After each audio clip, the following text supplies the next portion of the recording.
What is up, everybody? Welcome to the MMA Engine. This is my final thoughts video for UFC Austin. I'm getting this out a little bit early. I'm about to take off in the next couple hours. I'm going to be leaving here in about 40 minutes. So going to be kind of a shorter video today. Really looking forward to the card. Should be a fun time. And I have I want to say 8 bets. Not a extremely large card in terms of unit size, but I do have 2 plays that I really like. And yeah, should be a fun card. So I say we got to get right into it. And I was trying to check out the weigh-ins. There was unfortunately no stream. So I'm only able to look at pictures. And from what I could see, Tony Kelley was the only fighter thus far that missed weight. He did not look that great. And then we're still actually waiting for 5'2" middleweight Deron Winn to weigh in. I don't know what's going on. I mean, 5'1" middleweight Deron Winn is the last person to weigh in. And as far as I'm concerned, he still has not weighed in. It looks like he has about 42 minutes to do so. So if you guys are watching the weigh-ins or keeping up with them, let me know if Deron Winn does make it to the scale. So we'll see. Before we get started, as always, guys, please leave a like, subscribe here to the MMA Engine. We just hit 1,000 subs and do appreciate the support, all that good stuff. Let us get started. Before we do so, shout out the chat real quick. Andres hanging out with us. We got Cole in the chat. We got Ron in the chat as well. Tony Kelley with the miss. Does it hurt the over 1.5? I don't know. He didn't look great. He looked really sucked out. And, of course, he did miss weight. I think he weighed in, was it like 1.5 pounds over, something like that? So, yeah, wasn't the best look in the world. I still think that over does hurt, but over does hit.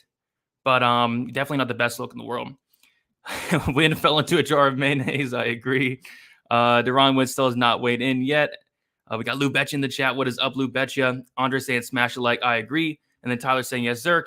Let's go. Can't wait for the fights tomorrow. Will be nuts. Absolutely. So let's get right into it, guys. Not a lot of time here to waste. We have the first fight of the night. We have Kyle Daukaus going against Roman Dolidze. And yeah, no action on the first fight of the night for me. I kind of lean towards this fight going to decision, and I think the fight goes to decision is about a pick 'em.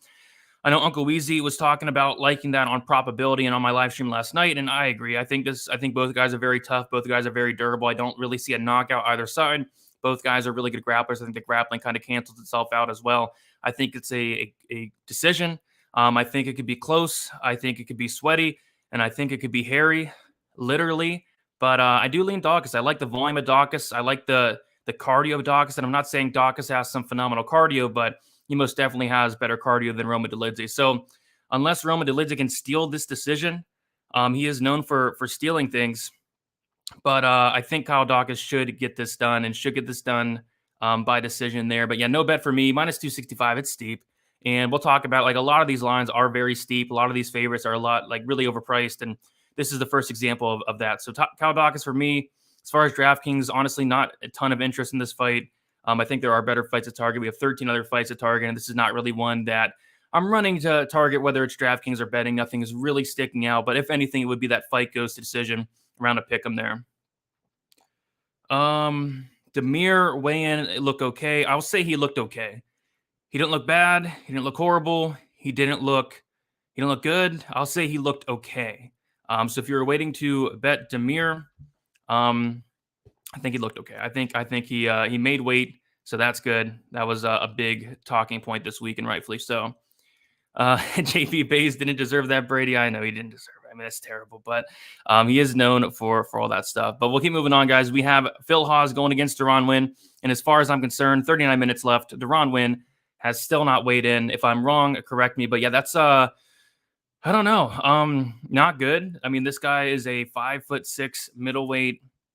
You'd think he'd have no problem making weight there, and I'm not even convinced he's 5'6". I saw a picture of Deron Winn out there the other day, and I'm not even convinced he's 5'6". Phil Hawes is going to be much bigger. Phil Hawes is an actual middleweight.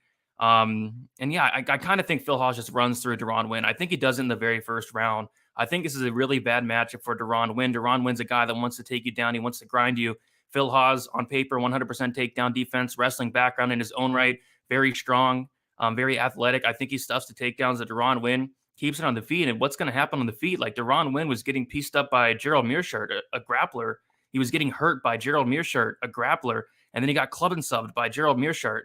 Just not a good look. Phil Hawes hits a lot harder than Gerald Meerschaert. So, yeah, I think Phil Hawes knocks this guy out. I do have a bet on this fight. I got it earlier in the week. I have the fight doesn't go to decision. I have one unit on it at minus 120. The line has moved since then. It's around like minus 150, minus 155. And the reason I did that is I like Hawes inside the distance, but at the time there wasn't really much difference in terms of the fight doesn't go to decision and the Hawes inside the distance line. And, you know, Hawes, I don't like his cardio. I don't like his chin. So I think that covers the Duran win potential knockout as well. So I like the fight doesn't go. One unit on that, minus 120. But I do like Hawes inside the distance as well. Plus 125 now.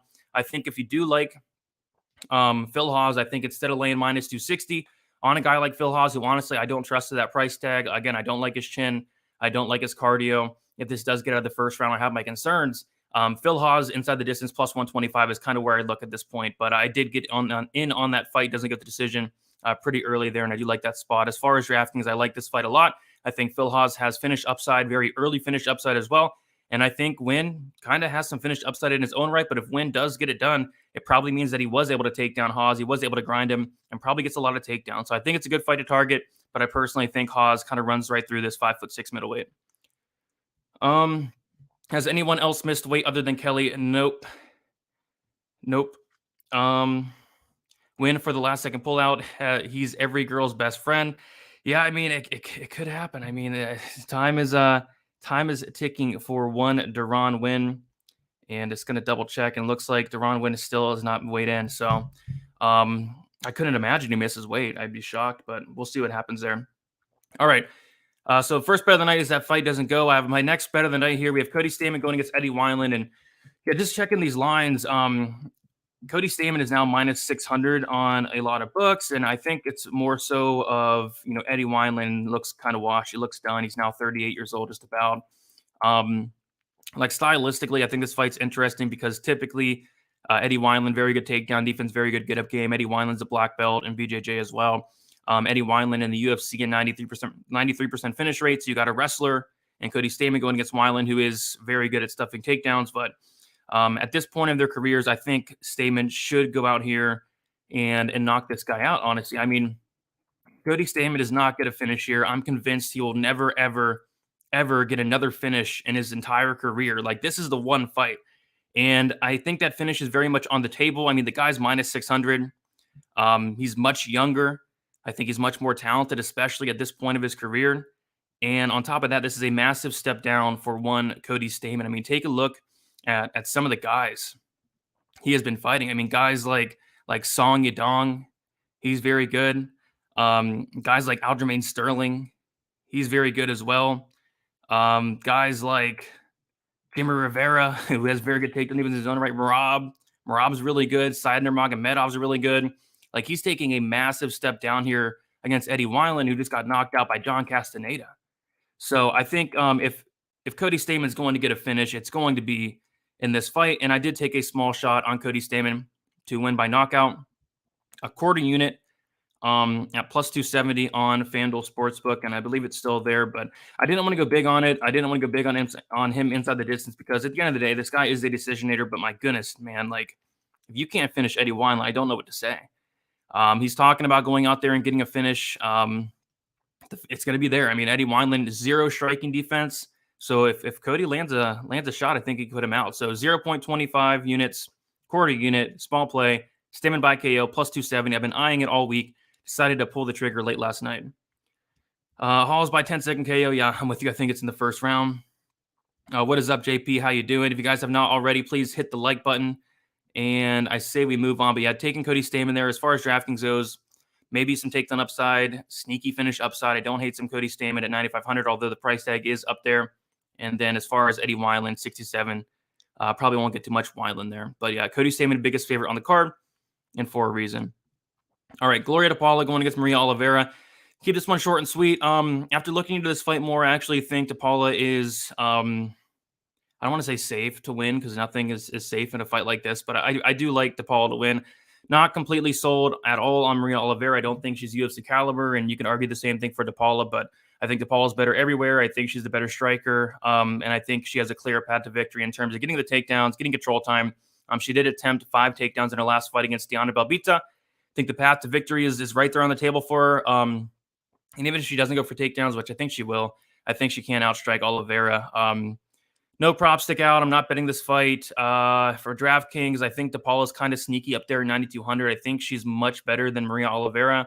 So I do have some Paula actually as like a dart throw, but other than that, not a ton of interest in this fight. This is a fight that I will probably not be watching, to be honest. But yep, Paula for the win, but no action on it. I would not recommend betting on this fight whatsoever. All right, we'll keep moving. We have Ricardo Ramos going against Danny Chavez.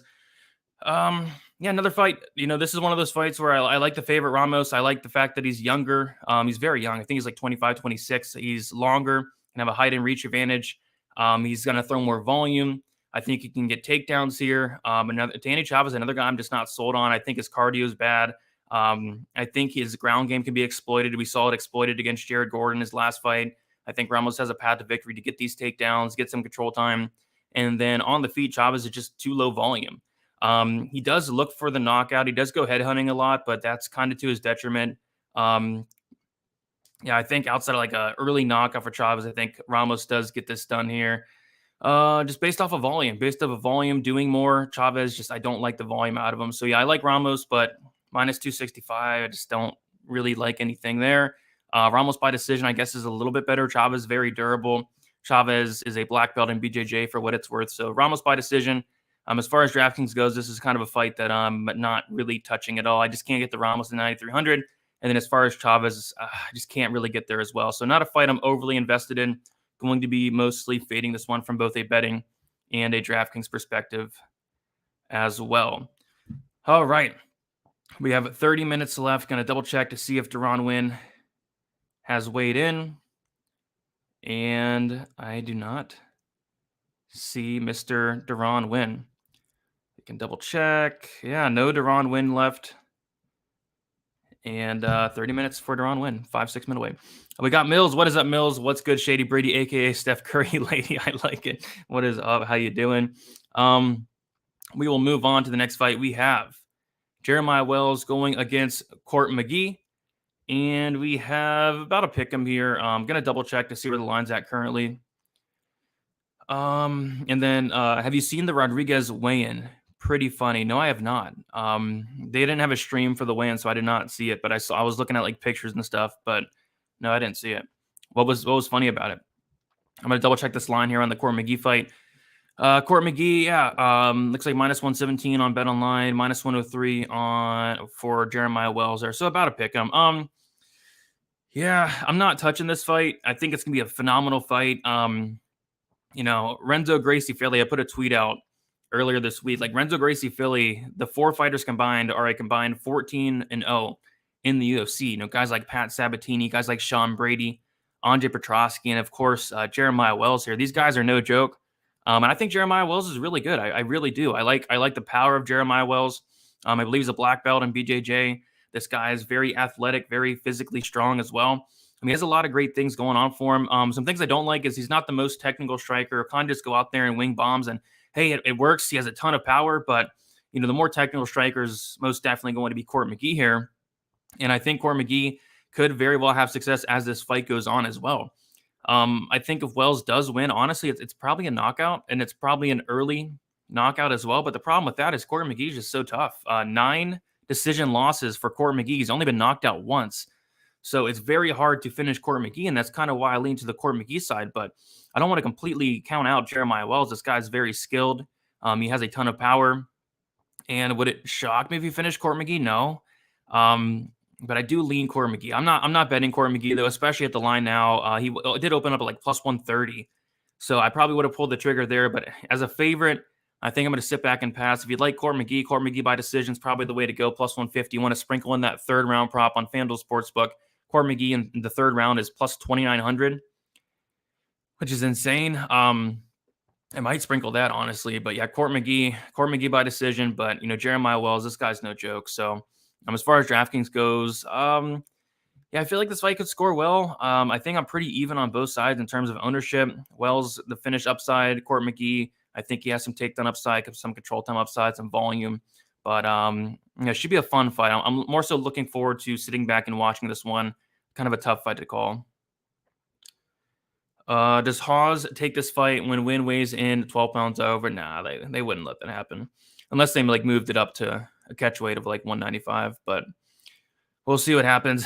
It's not looking good for a Duran Win. Yeah, we did see Ismagulov weigh in.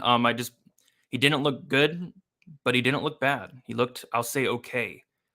He looked okay. Didn't look like he was dying up there. So basically, the guy said it was 180.5 when it was really 185.5. Gregory was freaking out for a moment. Well, hopefully they get some replays on those weigh-ins so I could watch it. But yeah, that's funny. All right, we'll keep moving on. We have Jasmine Jasudavicius going against Natalia Silva. This is the 1-800 gambler fight of the night for me. And guys, I bet this fight. Uncle Weezy, I know you're sleeping. It's early over there in Chicago. But Uncle Weezy is probably going to show up to my door soon once he wakes up with a bag of oranges because I did place a bet on this fight. It's terrifying, but it had to be done. There's a line that really stuck out here. We talked about it on the live stream last night. We talked about it even on probability, and that is going to be the scorecards equals no action for Natalia Silva. We can kind of take a look at it here, the finish rates between the two. We have Natalia Silva, a 92% finish rate, 58% by submission, 25% by knockout. Her last 5 wins are by submission. Jasmine Jasudavicius, a 43% finish rate, right? And then you see that Silva, she has been finished 3 times, but you take a look at when those finishes happened, and when she was like 17 or 18 years old, all 3 of those finished losses were back in 2015. And this Silva's 25. So she was extremely young when she was getting finished, 2 by sub, 1 by knockout. And she's now 25 years old. We've not seen her in a couple of years as well.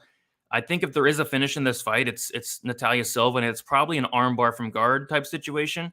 I don't see Jasmine finishing Silva here. I think Jasmine wins. I think she does win. Would I lay minus 235 on Jasmine? Absolutely not. I don't think she's that great. I'll be most definitely looking to fade her very soon. And a lot of people are on Silva this week. Silva is one of the more popular dogs of the week. And I kind of get, I mean, Jasmine shouldn't be this big of a favorite against anybody. Jasmine, she's a shoe-in to lose the 3rd round. She always loses the 3rd round. She has no cardio. I still question her grappling. You know, she was getting reversed multiple times by Elise Reed. That's not good. And if this fight does hit the mat, whether it's Jasmine getting the fight down to the mat or whether it's Silva getting the fight down to the mat, Silva will be live for that sub. So I see people taking the shot on the sub. I don't hate that. But for me, I did take a shot on the scorecards equals no action, the finish only for Silva, which this means if the fight goes to decision, the bet is voided, which I think that is the most likely scenario. If Silva wins inside the distance, the bet wins. And then if Jasmine wins inside the distance, the bet loses. And I only put a half unit on this. I don't want to get too invested in this fight. But yeah, Silva scorecards equals no action is plus 160.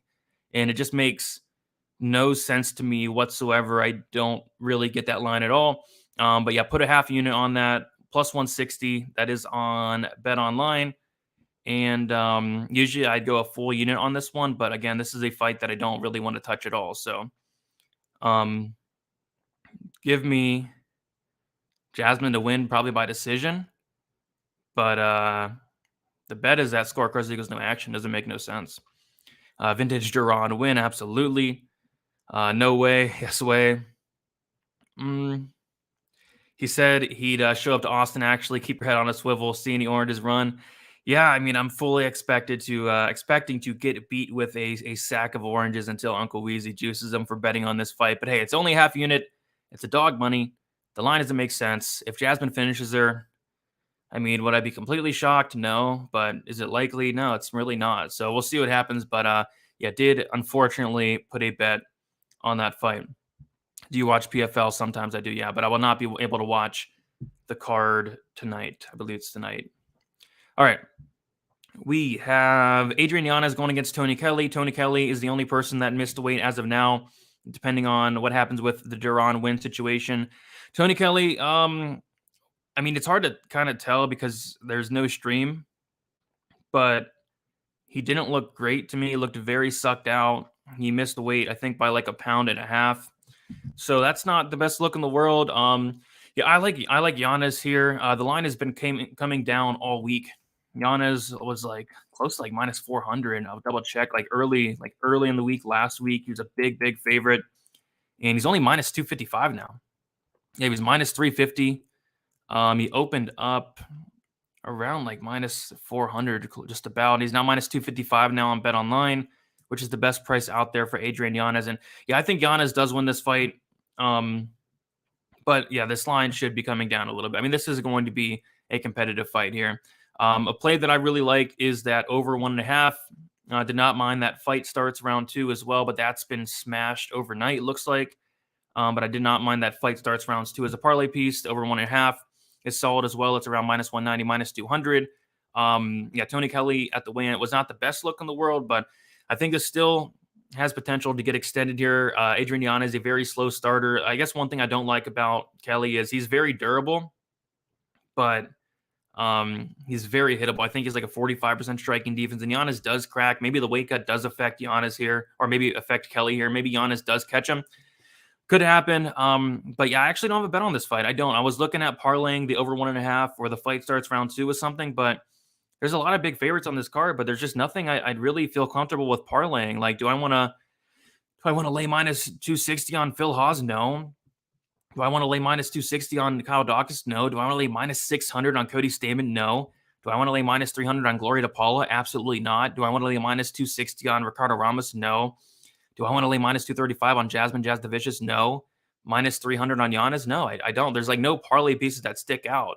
I guess the one would have been Kevin Holland earlier in the week, but Kevin Holland's now a massive favorite. So I was not able to find a parlay piece that I liked with that fight starts round 2 or over 1.5. So I'm going to sit back and watch this one. Should be a fun fight. I know a lot of people taking a shot on that Kelley decision, the Kelley split decision as well. I wish you best of luck because those are some solid shots there. I think if it does go to decision, it's close and competitive. But I'll take Yanez to win this fight. From a DraftKings perspective, nothing's sticking out. I'm not playing Yanez at 94. If anything, it's going to be Kelley. Tough guy, never been knocked out. The volume, maybe tries to mix some takedowns as well. So if anything, it's Kelley on DraftKings, but not a fight I'm looking forward to betting, but I'm definitely looking forward to watching.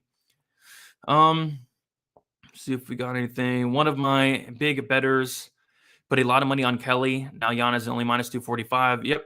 Somebody did put a big bet on Kelley. One of the big MMA captors put a lot on Kelley. I know the guy, real talk. Yeah, a lot of people are taking a shot on Kelley. Before the weigh-ins, I guess. For what? Let me double check to see if Duran Win weighed in yet. Take a look. And no Duran Win still. All right. 20 minutes for Duran Win. All right. We will keep moving on. We have the main card here. We have Gregory Rodrigues going against Julian Marquez. Rodrigues minus 175. Marquez is plus 150. And yeah, I think Rodrigues should win this fight. I think if he fights smart, he looks like a massive favorite. I think he's much better than Julian Marquez in every aspect of MMA.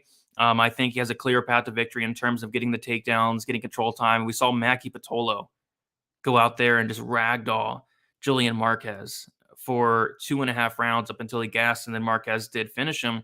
Why can't Rodrigues, who is 20 times the grappler Maki Pitolo is, why can't he go out there and do that to Julian Marquez? And it's not only the Maki Pitolo fight. Like, Marquez has struggled with guys taking him down in the past. I think DeChirico got him down 5 times. So Rodrigues, the path to victory is there. Whether he chooses to use it, I'm not sure.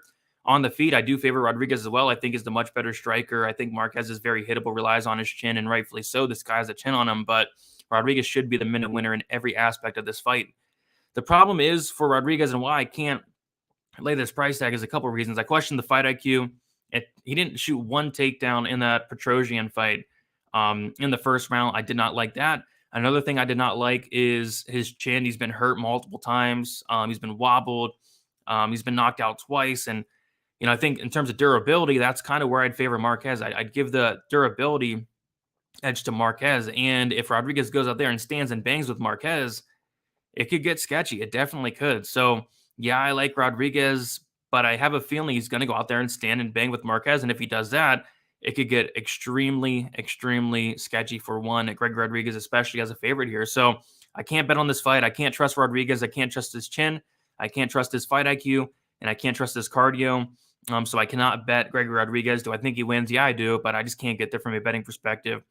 If anything, I'd be kind of looking at these Marquez props. Marquez by KO plus 400.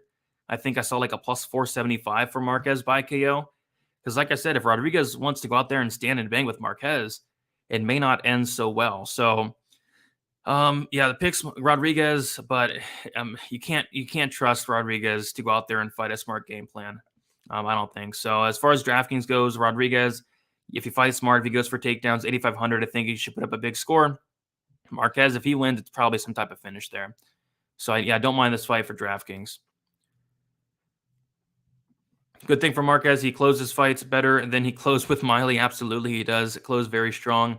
I wonder what that third round prop is for Marquez, because that could definitely be on the table.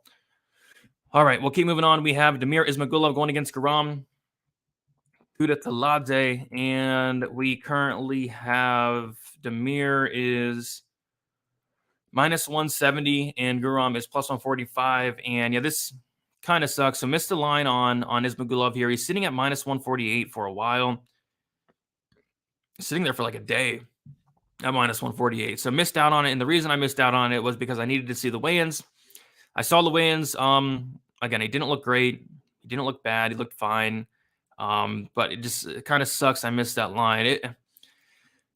I'm probably not going to bet this fight where the line's at now. If it comes back down, if he goes back to minus 150, I'll be hopping on Damir. But minus 170, I don't know. I mean, he did not look great in his last fight. He won it, but he did not look great. He got hurt early on. He kind of slowed down as the fight went on. I did not like that. He missed weight a ton in his last fight as well.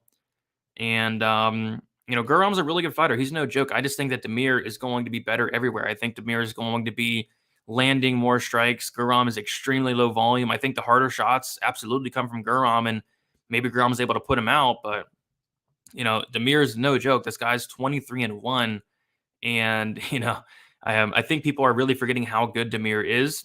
And I also think that Damir can mix in some takedowns as well. We've seen Guram taken down not only inside the UFC, but outside the UFC as well. This guy's getting taken down. Good get-up game, active off his back. This fight, another thing is this fight's probably going to decision if Damir does win. What are the judges going to say, right? Like, you got to trust the judges. Like, Damir could go out there and get takedowns. Like, the judges are not scoring for the guys going out there and winning minutes via takedowns, control time. They're just not. They're scoring the fights for the guys that are, put on their back, put against the cage, landing, pitter-patter shots off their back. They're scoring that. I mean, that's kind of terrifying. So you're laying chalk on Damir, which I think he should win. I think he's the better fighter. But, if he wins, it's going to go to decision, and you got to trust those judges. So, yeah, that scares me. And then, of course, I missed the line. So if you got in on Damir early, I think that was a great look. He was sitting at minus 160, got all the way up to like minus 148. I should have hopped on there, but I did need to say the weigh-ins. And honestly, I wasn't extremely impressed with Damir at the weigh-ins. Just from the pictures I saw, I'll be able to watch the replay, I hope, later in the day. But, yeah, I like Damir here. Damir by decision is something I'd consider. Damir by decision is plus 125, but again, you got to trust the judges. What if Damir had a bad weight cut? I don't know. I think I'm just going to stay away and watch this one. Best fight on the card outside of the main event, in my opinion. A lot of people on both sides. A lot of people on Damir, a lot of people on Guram, a lot of hype on Guram. I think the hype on Damir is kind of gone away, but still a decent sized favorite here. So, yeah, picks Damir as far as DraftKings goes. Don't mind either side here. I think Damir has takedown upside. I think if Guram wins, it's by a finish, but the pick is Damir for me. Where are you seeing the weigh-ins? I am not. I'm just kind of keeping it up on an update on Twitter. But and then I think people are like streaming it on Instagram. I forget who it was, but yeah. Looks like Duran wins. Still has not weighed in, which is not a good look. Yeah, I mean, I'm actually getting concerned at this point. Like, shout out to Uncle Weezy. Like, Uncle Weezy was calling this stuff on Sunday, even like Saturday night. He was like, Duran Wynn's gonna pull out. Duran Wynn's not showing up to this fight. And so far he's right. So far he's right. Duran Wynn has 13 minutes to weigh in. Again, 5'6", middleweight, and I'm not even convinced.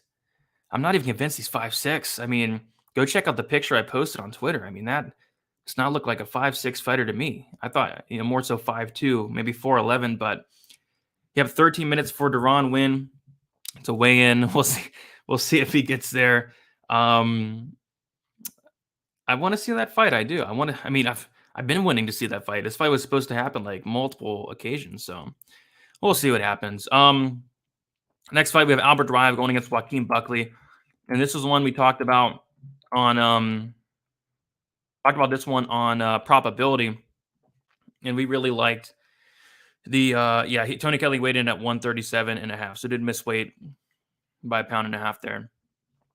We did talk about this one on probability. Really, really like it here. I mean, not just from a numbers perspective, you could see that they've been finished in 6 out of their 7 losses. You see the Buckley 71% finish rate, 71% by knockout, Duraev 80% finish rate. But like stylistically, like we have a striker versus a grappler, and I think someone is getting finished in this fight. And I do have a bet on it. I have 2 units on the fight doesn't go to decision at -190. I thought I was getting a steal there, and I still think I am. But the line has not moved. I thought that line was going to move a lot. But here we are. It looks like it moved a little bit. It moved on a couple books. So -180 is out there on Caesar Sportsbook for the fight doesn't go. And it doesn't make much sense to me. Buckley has a ton of power. Duraev is extremely, extremely chinny. This guy has no chin. And he has no fight IQ. I mean, what was he doing in his last fight against Roman Kopylov? It took him up until him getting dropped to finally go for a takedown and go where he's best, and that's on the mat. This is a guy, Duraev, that's been knocked out in all 3 of his losses. This is a guy in Duraev who got dropped by Roman Kopylov his last fight, almost put out, hurt on multiple occasions. This is a guy in Albert Duraev that got finished and knocked out in about a minute against one Ramazan Emeev, and I don't care that it was 10 years ago. It could have been 30 years ago. Getting knocked out by Ramazan Emeev is not a good look. So if Duraev goes out here and does not fight smart, does not get this fight down to the mat early on, like Buckley could absolutely knock this guy out. Buckley hits a lot harder than Roman Kopylov, Ramazan Emeev especially. So Buckley's live for that knockout, especially if Duraev doesn't come in there and fight smart. But with that said, like Duraev, if he gets his fight down to the mat, this guy's ground game is no joke. This guy's submission game is good. This guy's grounded pound is vicious. We saw him almost put out Roman Kopylov, and I thought that fight absolutely could have been stopped. He got into mount with like 3 minutes left and was just pounding away. I thought the fight very well probably could have been stopped there. And if he does get in that same position against Buckley, I don't think Buckley is great at all off his back. And I think Duraev can absolutely get him out of there. But yeah, if Duraev does not fight smart, he's probably getting knocked out. Yeah, I would not recommend laying -240 on Albert Duraev. Like the fight IQ he's shown, the chin he's shown, and I don't think this price tag is warranted. I mean, he could look -240 if he fights smart, but you got to trust him to do that. And I just don't know if I could trust his chin or his fight IQ. So, yeah, I'm gonna take Buckley for the upset by knockout, but the fight doesn't go. I have 2 units on it, -190. That's my play. And yeah, I think that line it's still there. It's even better on some books, and I think there's a good fight there, a good chance there's a finish in this fight. From a DraftKings perspective, I love this fight. I think Buckley's live for that knockout, and I think Duraev is very live for that ground and pound submission. I think this fight does end fairly early, but I think we're getting a discount on this fight doesn't go because Buckley went to decision his last fight. Duraev went to decision his last fight. So I think some recency bias baked in there, but I think this fight does finish more often than not. Oh, right. We have 9 minutes until Duran Win weighs in. And yeah, Duran Win is still not weighed in. And we have 9 minutes. So we'll see what happens. Crazy. All right. Next fight. We have Kevin Holland, Tim Means, and yeah, I do have a bet here. And like I said, I was going to look for a parlay this week. I know people are talking about this card is parlay city. And I mean, there's a lot of big favorites. I mean, there's just none I'd really parlay. I guess Kevin Holland would be the one, but you see he's now -340 on FanDuel Sportsbook. -300 in most books. Laying -300 on Kevin Holland does not seem like the best idea in the world, but there is a line that sticks out. I have 1 unit on Kevin Holland to win. No, half a unit on Kevin Holland to win inside the distance at +185 on FanDuel Sportsbook. I'm not sure if that line's still there. I bet it on Monday. Um, if it's not there, I think it's very close to that. I don't expect it to move a lot because on DraftKings Sportsbook, looks like it's still plus 165. And then on, I think, Caesars, it's like plus 175. So, if Kevin Holland does not finish this fight, I'll tell you right now, he's not going to look minus 300. Like, if he does not finish this fight, it's going to be very, very close and competitive. But I think he finishes this fight. Tim Means, 38 years old at this point. I don't like how he's reacting to shots. This guy's getting hurt a lot. His last couple fights, he's getting dropped. He's getting knocked out. Nico Price knocked him out. He got hurt bad against D-Rod. D-Rod submitted him. I think Kevin Holland finishes him here, and he finishes him whether it's knockout or submission. And by the way, FanDuel Sportsbook opened up the Holland by submission at plus 1,400 for some reason. I think that was a good sprinkle.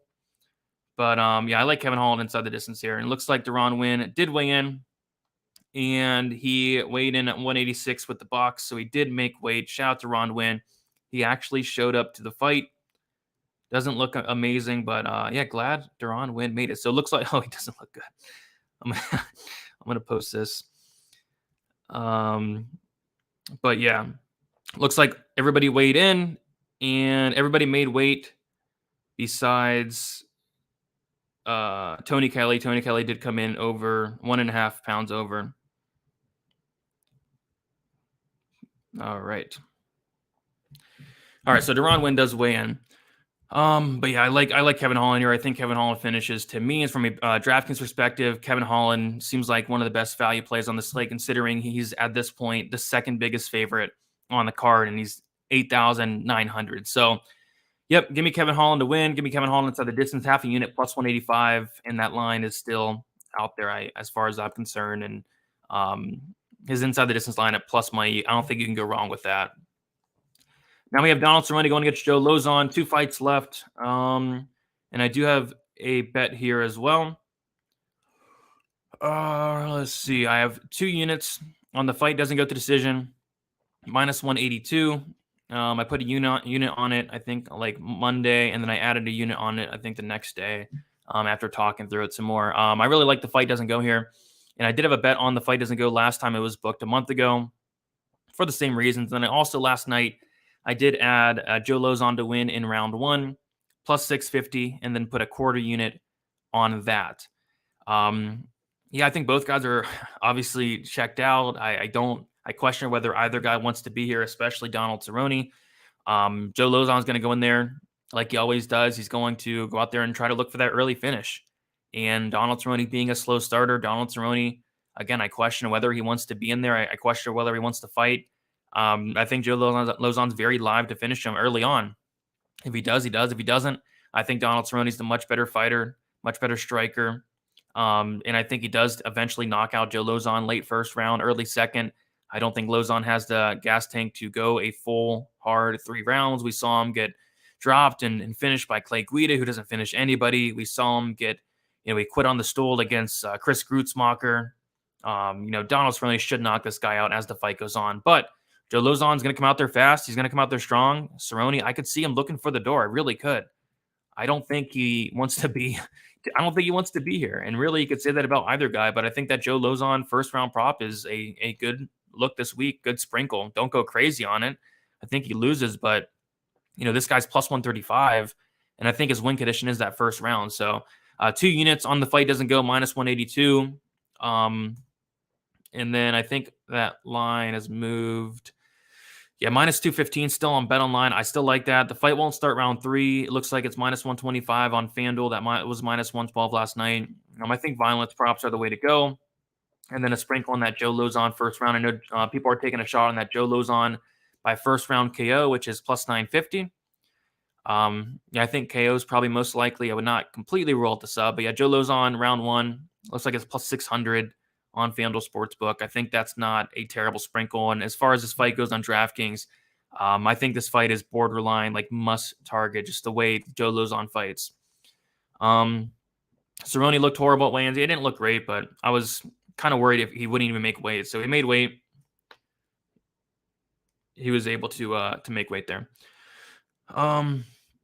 Absolutely. I mean, I remember the weigh-ins with Deron Wynn and Antonio Hoyo. Like, it was hysterical. And And then it was also very hysterical losing money on Antonio Hoya, who, by the way, has some of the worst takedown defense you'll ever see in your life. But yeah, it will be hysterical. Yeah, Win did not look great. I just posted a picture of Duran Win, and he did not look great. All right. Last fight, guys, and then I'm going to head out of here. I still have to record my betting breakdown video. I still have to fill up on gas, hit the ATM, and then hit that flight. All right, Calvin Kattar, Josh Emmett.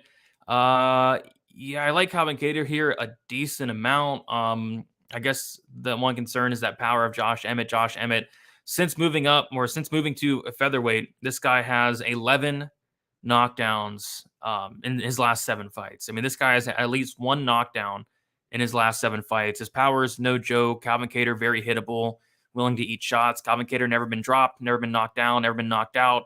But with Josh Emmett, I don't want to completely roll that out. I think Calvin Kattar should be the clear middle winner here. He's younger. He's going to be bigger, much bigger. Reach advantage. He fights long. I think Calvin Kattar should be piecing Josh Emmett up, but Josh Emmett is going to be live for 25 minutes here to land a big shot and could be the first person to put out Calvin Kattar. I think that's likely, not entirely, but you don't want to completely rule out a Josh Emmett knockout here. If you do like Josh Emmett, I mean, bet the knockout prop. It's like plus 475 on FanDuel. But I like Calvin Kattar here. I think Calvin Kattar puts a pace on Emmett. I think the damage adds up, and I actually think Calvin Kattar finishes Emmett in that 3rd, 4th, or 5th round. I do have a bet on this fight. I have a half unit on the fight to end in KO at plus 130. We see that the fight doesn't go to decision is around minus 110, around there. I think that the fight ends in KO is just a better way to improve that price tag on the main event violence. I don't see either fighter really going for any submissions here. I don't see fighter going for takedowns. Maybe a club and sub, but I just don't think that's likely. I think if there is a finish, it is by knockout, and that line is plus 130 on DraftKings Sportsbook. And I think it's a decent spot. That fight ends in KO plus 130. That's still there.